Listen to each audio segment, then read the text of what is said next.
Are we rolling? And we're rolling. Hi, I'm Ron. I'm on my lunch break. I look like a farmer gone bad. You know what? I shaved my beard a little. Well, I was trimming my beard for my mom for Thanksgiving because when you have a mom, that's what you do. And I become like 9 years old. And so I want to make sure it's all trimmed up. Otherwise, I get the third degree. And I'm like, I did that one thing where that, like, just to trim it a little bit better. And here we are because one side was lopsided. It all went off. And so, but we're not here to talk about my beard or my ability not to trim.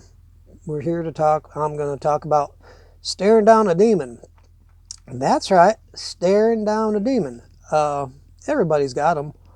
And the cool thing is, not like maybe everybody's got them, but they happen in your life. And what it is for me is in my own life, I had been around some very aggressive people. Some of them, they had been threatening me with like Colombian kind of tough, which was not my doing. My neighbors who were dealing drugs, they were kind of like my family, and they were definitely like drug dealers. And it got hairy because when you live next door to people who deal drugs, sometimes their dealings runs over into your life, and it did mine. And I tried to tell them to stop, and they're like, "Really?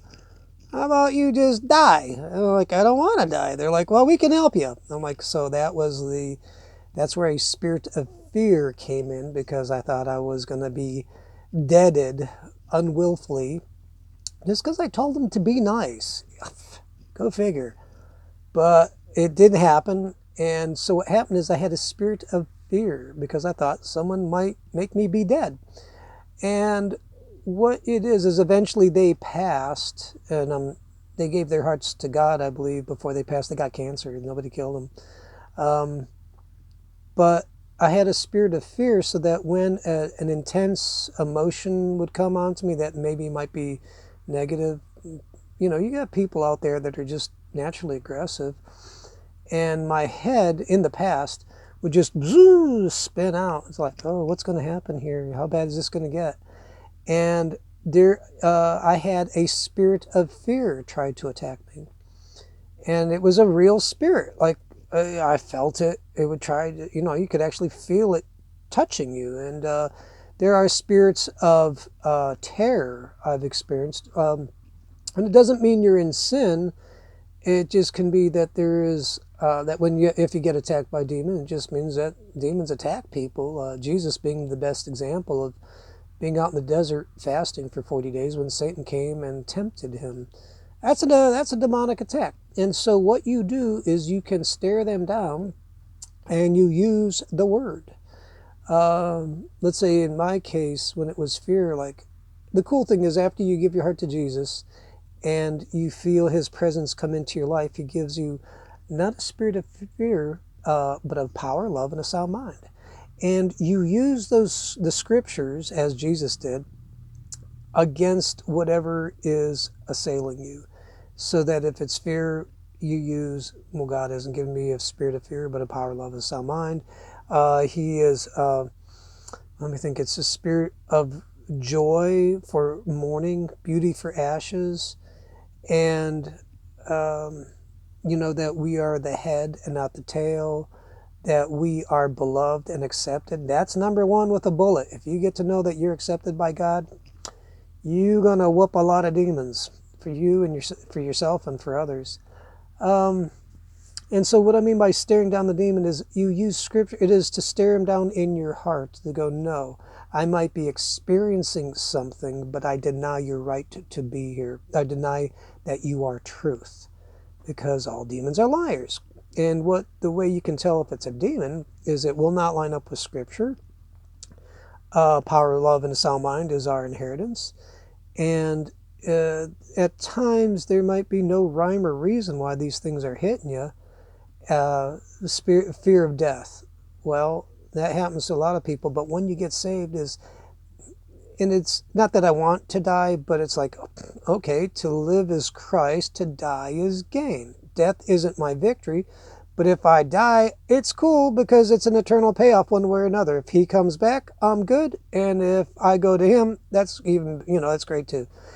And so it is the love of God shed abroad in our heart that lets us know that we are sons and daughters of God. And then we get to go, yay, I'm accepted.